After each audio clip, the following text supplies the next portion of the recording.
Tamara Best, licensed marriage and family therapist and director of the Center for Healthy Relationships. Today I'm super happy to introduce Roger Portillo. He's an associate social worker. Welcome. Thank you. Yeah, so I met Roger, 3.5 years ago. That's right. Yeah. Yeah. And there I had the real pleasure of supervising him. So I was the clinical supervisor of the program that he came into. I hired him in. And my supervision style is kind of a different supervision style. Yes. Some of my people who I've trained kind of think that my style is a little bit intrusive, because I really believe that the person who is the therapist has to be really well aligned with the work that you're doing. And I kind of pushed in, and when I felt in my own sense that your work wasn't in line with who you are integrity-wise, I confronted you on that. You did. Yeah, you did. You pushed the envelope a little bit in terms of what I was seeing, working with clients, how I developed treatment. You uncovered and unearthed some of the motivations that I had earlier when I first was working, and some of those are hard conversations that we had together. I remember that clearly. Yeah. Very, very important to where I'm at now. So, I think so. How do you think it's connected? I think it's connected in the sense that when you look at a person that you're working with, right? A lot of times, my experiences have been that you bring in a little bit of you, and so you bring in your own history, your own story. Like when you're working with a client? Yeah, that's right. When I'm working with a client, with a family, you bring in all that stuff that you have over the years, kind of filled up a bag of stuff, and so you bring it with you. Sometimes, most times actually, if you don't figure out that before you go into meet with the family, it could come back and impact the work. And so what you did, right, the work that you did and how it's connected is that you were able to kind of help me figure that out and remove some of that baggage and help me be conscious of the fact that that stuff comes with me.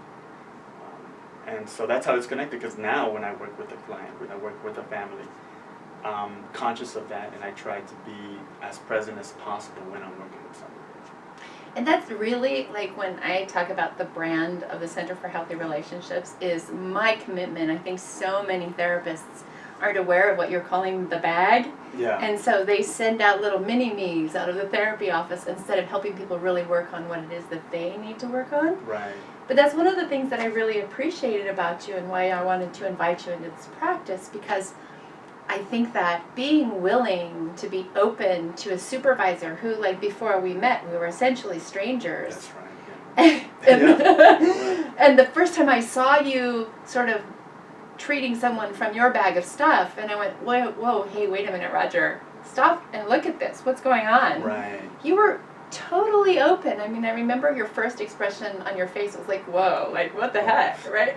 Yes, several times, not just once. Right. Yeah. Yeah, it's a work in progress. I think as you supervised me and you kind of guided me in terms of how my clinical mind works now, it's really about being present with family and recognizing how what worked for me may not work for the person that's in front of me or the next person that I'm going to work with.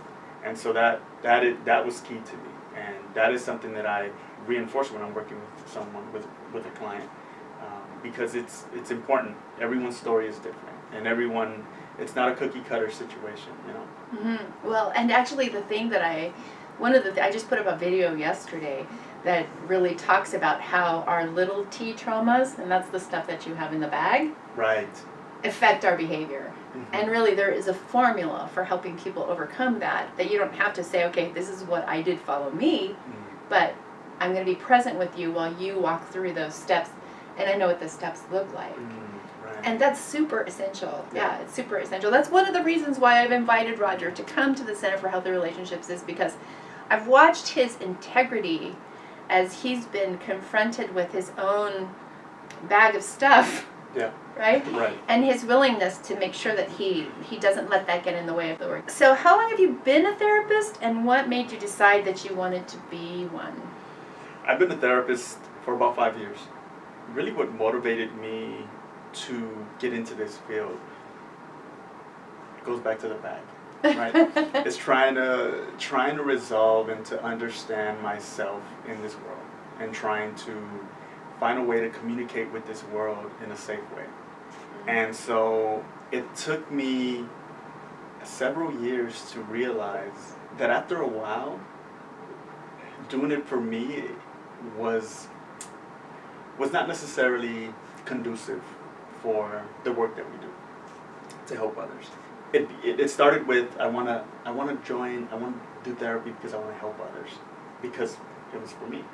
But now the reason why I do this work is because I really want to help others develop their own healing tools. We have frameworks, we have modalities that we could use, but it's really helping someone understand what works for them within the framework that they want to create based on kind of some of the ideas that we have. Toolbox. That's right. Here's a toolbox so you can decide whether you want to use the hammer or the screwdriver. That's right. Right? That's right. Which one it is that works best for you. That's right. Right? But we have a full set of tools. Like one of the things that I often say on the videos is that and I say to clients that I'm sitting with, is that the set of tools that we have here are the kind that we give to you, and they're yours. Nobody can take that from you. That's right. Right? There's a lot of therapists who do their work and they say, how did that make you feel? And the therapists themselves don't have tools. That's right. Right? That's right. So a super important thing is that I use the tools in my life. And kind of as we've known each other the last 2.5 years, I've encouraged you to use the tools in your life, right? Without being your therapist. I haven't been your therapist, No. right? But then you can take the tools and you know how to use them, and then it's easier to show someone else. This is a wrench. This is right. Yeah, right. yeah, it is. And it begins with a relationship for me. It really does. Once you understand where I'm coming from, I think, or someone's coming from, you're developing a foundation based on a relationship. Right. And from that's where the work is done. Once we develop that framework of who we are within a room as therapist to client, we go from there. So you get to know someone first. That's you help right. them feel safe. That's right. That's you make right. sure that they feel comfortable in this relationship with you. Right. That's why we're doing the video, so people get to know you Right. and be comfortable with you. But they get to know you and then tell you the story. And together you try the wrench and see if it might work. Right. That's the truth, really. It's That's not, right. here, use this. Come back and let me know. It's, what do you think of this? Together. Yeah. It's together. Yeah. For sure. So do you lead or follow in sessions? It varies. Primarily, my approach is to follow. And whenever there is a point of conversation that I feel can lead to some deeper conversation, that's when I lead. The primary person that's going to drive treatment is going to be the client. And myself, as someone that has some tools, has some frameworks, being able to kind of assist in that. But primarily, I like to kind of follow, depending also on where we're at in treatment. Too. At the beginning, I see myself leading more. In the middle, maybe the client, motivating the client to lead more, and then at the end, obviously, the client is going to take the primary lead. So there's levels to that. I joke with my clients because I ask this loaded question every time they come in. I go, so hey, what's up? How are you? And they go, I'm fine. And I'm like, no, actually, let me tell you what that question means. And it's basically, I work for you. So I say, hey, what's up? So I'm really asking you, right? What do you have for me to do Right. today? right. Let's work. Right. Yeah, let's work. Hi, I'm not asking you how's the weather. That's right. That's right. Yeah. That is a key question too, because how's it going? Yeah, how's it going? How are you? Right. That question usually is answered in such a kind of blanketed way, and so sometimes I do it myself all the time. I answer, oh yeah, I'm cool, I'm good. Okay, what are you doing here then? Right, exactly. So the next question I have is, what are your strengths? I mean, if you haven't already addressed that, what do you consider your strengths as a therapist? My ability to be present. And that is not an easy thing to do. It's not. And so it requires a lot of kind of self-reflection, a lot of leave the bag outside, my bag outside, leave it outside. Don't bring it in. Mm-hmm. That's very important to me. And so that, I think that's one of my strengths, is that I'm able to be present at the moment, to be there for my client. Another strength that I think I have is that I consider myself someone that's, in session, I'm very blunt. I'm very direct.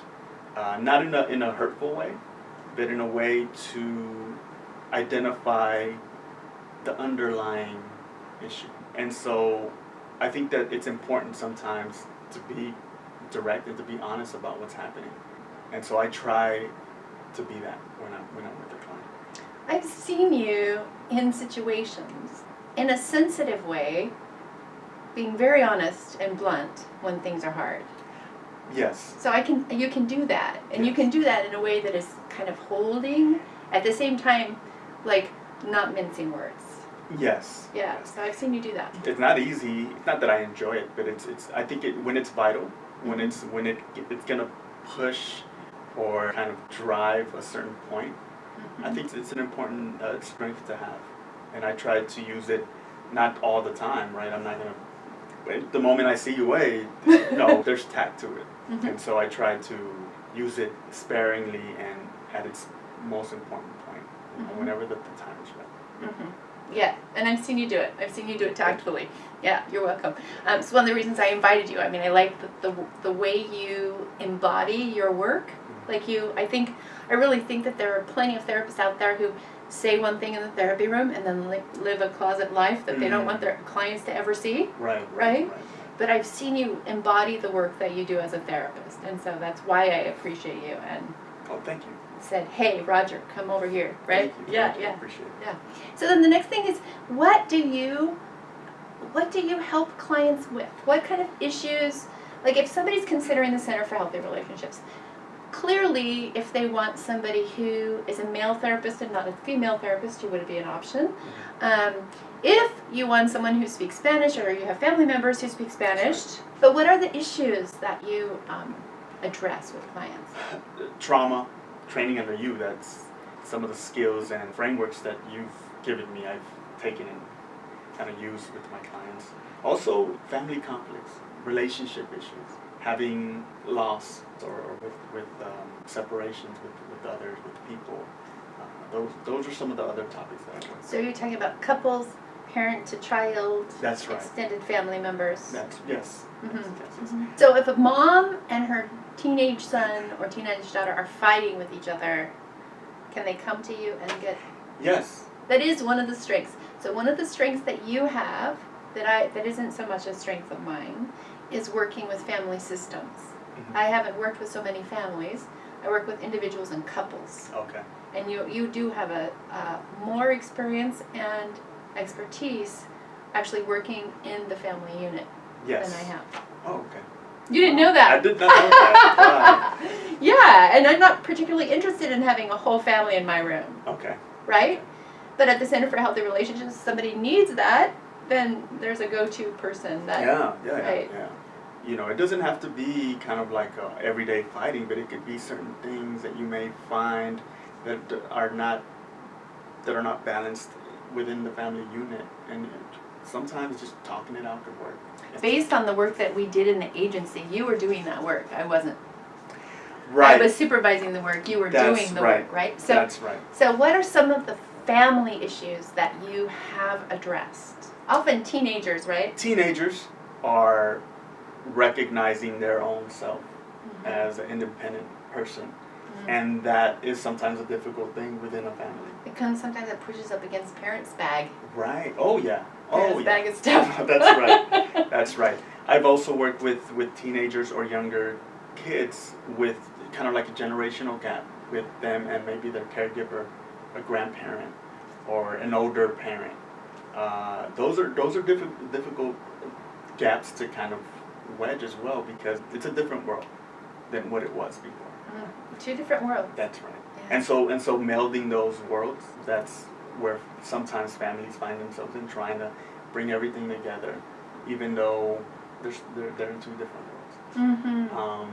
Siblings, there's times in where the older sibling projects onto the younger sibling, or the younger sibling is angry at the older sibling, and trying to figure that out and helping them navigate and understand their relationship as siblings. How does that look like for them? So, yeah. Beautiful. Fantastic. Thank you for coming. Thank you for having the courage to sit in front of Thank a you. camera. Yeah, thank you. This is cool. I'm very excited. Again, his name is Roger Portillo. You can reach me through the Center for Healthy Relationships. The center phone number is 626-657-0061. So if you have questions for Roger and are potentially interested in coming to talk with him and having him help you with your family, his phone number is 323-788-6298.